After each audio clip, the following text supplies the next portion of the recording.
everyone. Thank you for joining us for the second portion of today's webinar.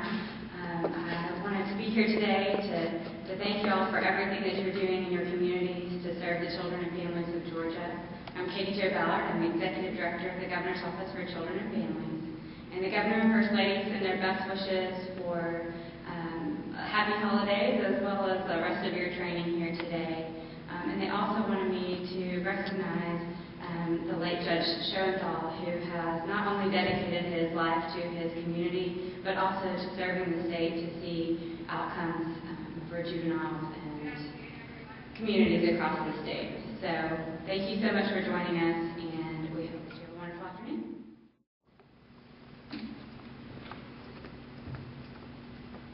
Now we will have an overview of the Children in Needs of Service presentation by the former Judge Tom Rollins, who's also the former state child advocate.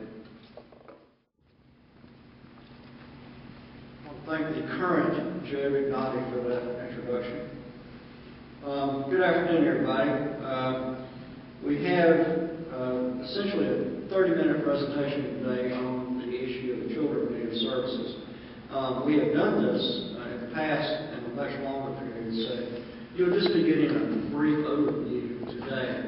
But we do have, for those who would like it, we have this PowerPoint that I'll use in part available in total, and you can certainly obtain a copy of it. Next, we're going to be hearing from Chris Thomas, who's going to give you the philosophy behind the Detention Assessment Instrument, the DAI. Chris? Good afternoon. For the next 30 minutes or so, I'd like to take and provide you a brief history on the DAI process and how the Department of Juvenile Justice has managed to take and move forward and implement best practice standards. Thank you, Chris. Appreciate that. Understanding the critical need to hear the voice of our youth, we are pleased to present the success story, a young man who has previous system involvement and has made a positive change in his life. It's my pleasure to introduce Mr. Akeem Woodard.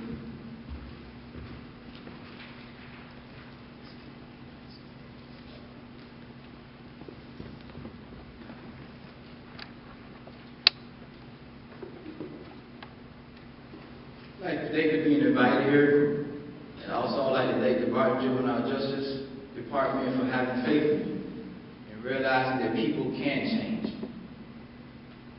My journey started in 1988 at the age of 15.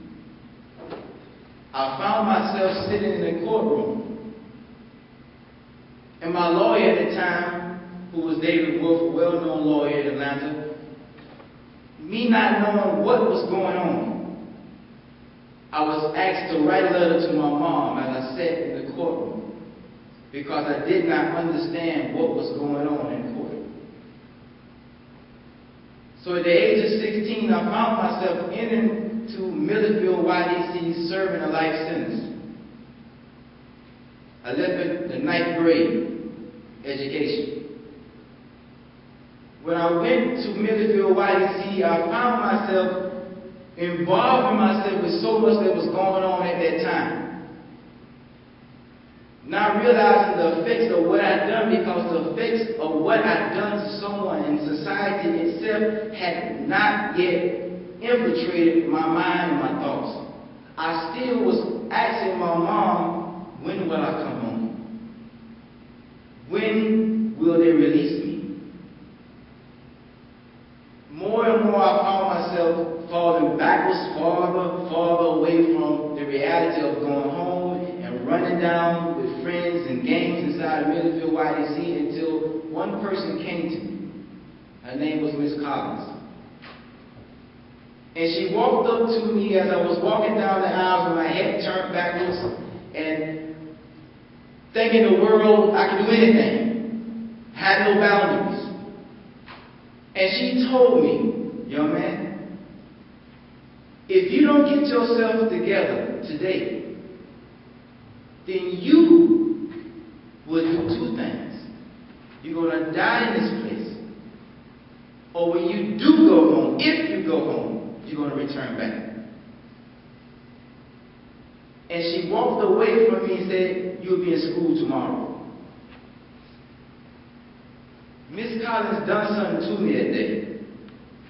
Because I realized something, that here's a woman who does not know me. She has nothing but love for me, and she do not know nothing about me, but she cares about me. And that moment, my life began to change. I woke up the next morning and found myself into a GED class, and she told me, "You're going to be with my guys. You're going to work the library, and you're going to get your GED, and you're going to enter to college." And I did. But when I turned 17 years old, Mr. Griswold and Miss Collins tried to keep me in Milledgeville YDC at that time. But unlike the different programs that we have today, that the government is trying to help these youth not enter the prison system, that was not in place at that time. So I was sent to Alto at that time, which was one of the worst prisons in the state of Georgia. No one told me what to expect. No one told me what I was about to see. No one prepped me. No one prepared me for what I was about to face. So when I entered to Alto, I was not strong enough. I didn't own enough of myself to not be pulled back into that society of the prison life. I was only given two choices. Either be a predator or a prey. I could not see the middle course, the gray line, where I can be myself and function and learn and be a better person. I met many obstacles in coming home. Even though this crime happened when I was 15 years old in 1988, I could not get housing. Every house that I went to try to get a house, a place to live, even though I had the money, told me, "You have a feather." But I would say since 1988, I was only 15, but you have a feather. The only houses that I found that would allow me to live there were those who was gang infested, drug infested, and places that I knew if I lived there, the chance of getting in trouble would increase. The obstacle that I ran into was also that we don't have a credit line, no credit history.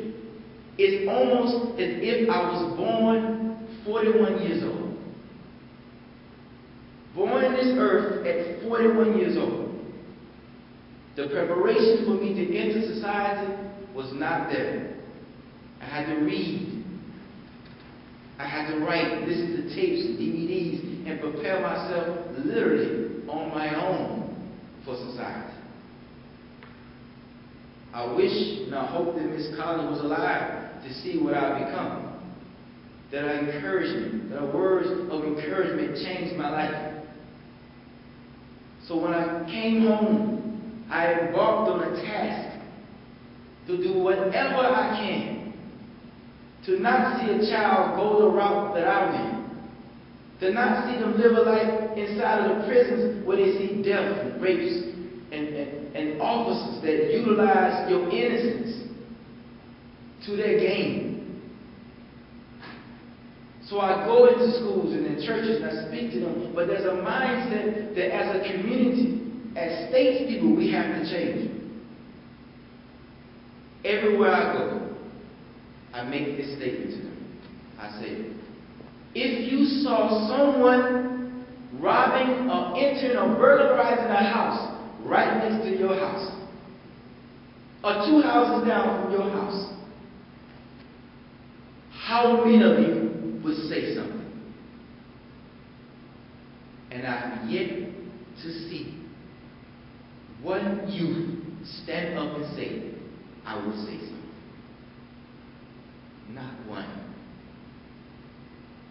And then I tell them, but next week, you find your door open. Your mom been hurt. Your sister been injured. How many of you, if that person was found, would want to do something to that person? And everybody would stand up. And then I tell them, the person who did that crime is the same person who broke into the house next door. We, as a youth, in environments in our neighborhoods, have been brainwashed to think that that is snitching. So we allow crime to enter our neighborhoods. We allow crime to enter into our household until it happens to us. And then we want to respond. But the response has to be before it happens to us. But when it happens in our neighborhoods. When it happens to those around us. This is my task.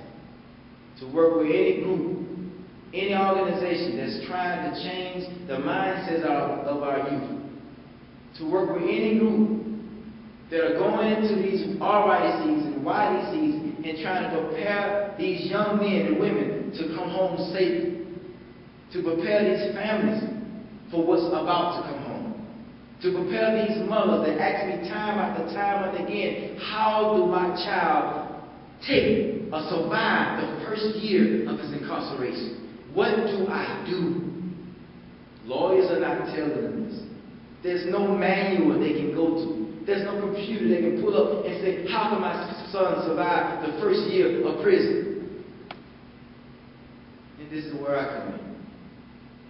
This is why I've dedicated my life to. If you wish to reach me, you can reach me at akeenwoodard@gmail.com, right here, and hosting this at Emory University. Thank you very much, Samantha. Very much.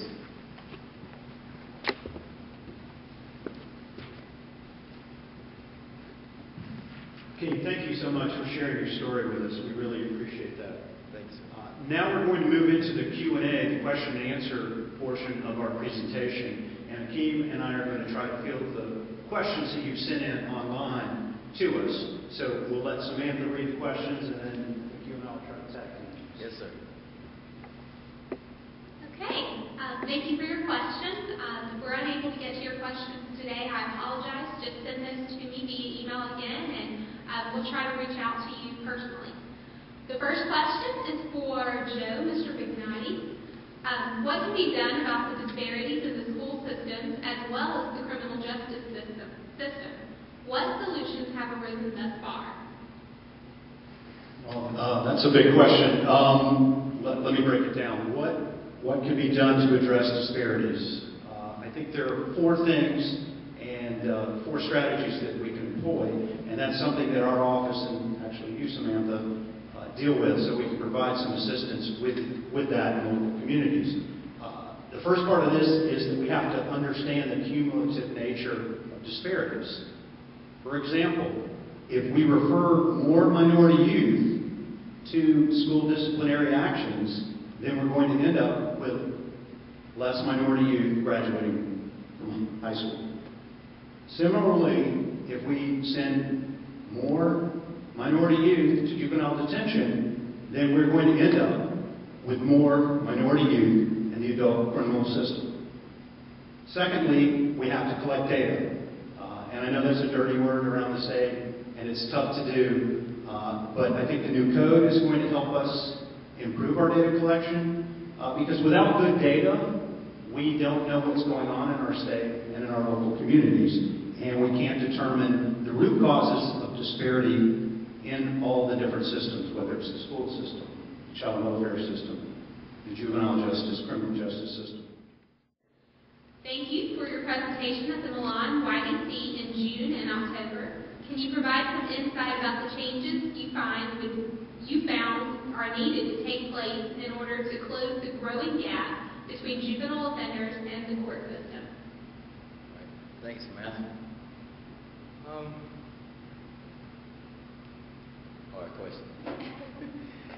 One of the problems that I've seen was in schools, what they're not taught is what goes on in the courtroom. In most schools, they learn everything else, but once they're in the courtroom, they don't know anything. I try to draw an example is if an adult, before he stands trial, they try to find is he competent enough. Can you understand what's going on? And do all the psychological evaluation to see if this person ready to take a trial or go through trial. But we don't do that for juveniles. If an adult got received, he understands the process, what's going on. The certain child kind of understand the process of what's going on. We don't, like I said, when I was in court, my lawyer told me just to write a letter to my mom. Because I couldn't assist him in my defense. I didn't know how. I didn't know the terminology of what the judge was using. At that time, I didn't know what a jet meant. So schools will start educating the kids on crimes, the time, how it works, what can get you in prison, what can get you in juvenile, what can get you in trouble. If you're riding with someone and that person commits a crime, it can also incorporate you too. So if it becomes more an educational process, then our kids will try to say, okay, hold on a minute. If I do this, this may cause me to come to prison. But right now, today, majority of our kids in school, especially those who are in minority schools, they don't know. Because all they see is people who have went to prison and come back. That's the majority of what they do in the neighborhood. So if there was more awareness in the schools, more awareness in the churches, more awareness in the community about the cause and effect of their actions, then I feel that that gap will close for us, the courts, schools, and the judicial system, and the juvenile itself. Because we want to catch them before they go to the court system, so that they'll understand those things. That's the way I see it. I think that legal education around the rights and responsibilities of young people may be something that would be helpful in schools, in your experience? Oh, yes. I remember my brother Cromwell used to come around sometime. He don't even come around no more with school cuts. But if true life stories were more presented to the schools, legal work, law work concerning actions, like you said, this is what happens when you go to court. This is what can happen just for a real fight. You push the person down, he hits himself, you get an aggravated assault. These are the charges you can get. These are what can happen. Make them do homework on it. It's not to talk about it, but educate them on it. We do home economics. What about criminal justice to you? What information do families need to know about what to expect out of their child or adult who has completed 3 to 5 years or longer in a juvenile or adult detention setting? Their rehabilitation starts the first day they enter the system.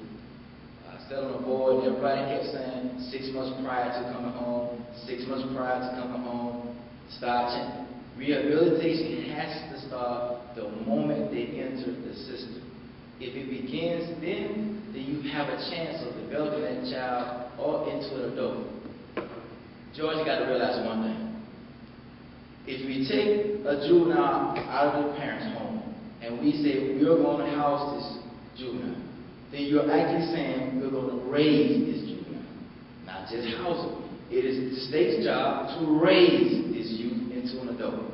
How he becomes adult is based on how we set the parameters around this young man to become an adult. That's the task when we incarcerate, not just the housing. We're going to rehabilitate him. How do we do that? Build motivation in them, the drive and the zeal to change. I went to a halfway house about 6 months to coming home. And I see more guys going back to prison from the halfway house and worse in the halfway house than it was in the prison. Why? Because they waited to get to the halfway house to try to change. Those ideas of changing me, I'm going to go to school when I go home, I'm going to get myself together when I get ready to go home, a myth. If a child has spent, like I said, 3 to 5 years in prison, like the question asked, the family need to realize this is an adult coming home. It's not a child. And the child got to realize my family has moved on. My sister now, she has children. Yeah. And when I left the house, she was a baby. And she has a husband. And my mom has moved on. And sometimes the feeling is that I don't know my family. And it's hard, and sometimes it gets harder. How can I connect back with my family when I've been away from home so long? So I encourage families to not just come see their child in prison, but to start a book reading. Get a book, read that book, and you send that book to your son or your daughter, and you read chapters so when you come to visitation, there's something to discuss other than what's going on in the prison. So you can go back and forth on that book reading, and that enhances the child to learn more, that enhances the family, and it joins the family together in a better way than just talking and watching your child eat out of the snack machine while you just sit there like most families do when they go to a visitation. They can call to the counselor and talk to the counselor. What is my child doing? Is he in school? Is he taking trouble? Is he getting in trouble? Because I realize the more the parent take a role in seeing what their child is doing in the institution, they're treated different in the institution. Once the institution staff realize that this kid has family that cares, then they seem to start caring more about you. And start going to do it, I'm going to tell your mama when she comes to visitation. So the family has to be more involved, not just say, oh, the state got it. They'll take care of him. And when he get home, say, well, look, now you need to go find you a job. Because most of the guys that I've been talking to, they're coming home, they're calling me, and they can't find work. But I got to be kind of harsh on them and tell them the reason you can't find work is because you spent the last 5 years in prison watching TV, playing cards, and kicking it with your friends, and not taking the trades that have been available for you to take because you feel you can do it when you come home. So it should be a collaboration with families, and when they come home, know that your child's been gone a long time. So reintroduce them, take it easy with them, and don't put so much expectation on them so quickly. And please, don't look for them to fail. Because most families are waiting to see any sign of what they used to be. They say, aha, but you ain't changed. That kind of tears down the insides of someone. I know. I think also to add to that, what you were telling us earlier about the community support that you received from your teacher, even after having entered the system and continuing to have that community support with that, would you say that that's a good motivation for youth that are currently? The wardens or the superintendent, just like we look to the governor. If the governor walked in here, everybody be happy to see him. Everybody want to talk to him. When the warden or the superintendent walks into a dorm, that's how the youth see him or her. If that person is more interactive and talking to him, how you doing? How your life going? That's a great encouragement and a booster in the inside of the institution. Because even myself, when the warden came around, everybody wanted to be right. You wanted to be in favor, so the warden would say, how you doing? And you would look like everybody else as though saying, talking to me. So it's a good encouragement to have the warden and the superintendent and people of rank when they do enter the institution to talk to guys. And they encourage them, let them know I'm watching you. I got my eye on you. And that goes a long way. And this is our last question, and it's for you, Joe. What type of support do we need to offer for our kids? Well, I guess the question is one that you would throw back to anybody that you're working with, talking with, whether they're in the public or they're a service provider. What type of support would you want for your child? What type of support would you want for your niece, for your brother? What type of support would you want for your sister, your nephew, your grandchild? I think that's how we need to think about it. And the type of support that Hakeem was talking about with Ms. Collins, that's the type of support that we need. And in closing, I'd like to quote Katie Jo Ballard, our Executive Director at the Governor's Office for Children and Families. Children are our greatest resource, and as such, we should treat them. I guess that closes our webinar. We'd like to thank you all for your attendance. If you have any questions, please reach out to Samantha Wolf. Her information is available, and we can put you in touch with any of our speakers. Thanks so much to our speakers. Thank you so much to our friends at the Barton Law Clinic and our friends at the Department of Juvenile Justice.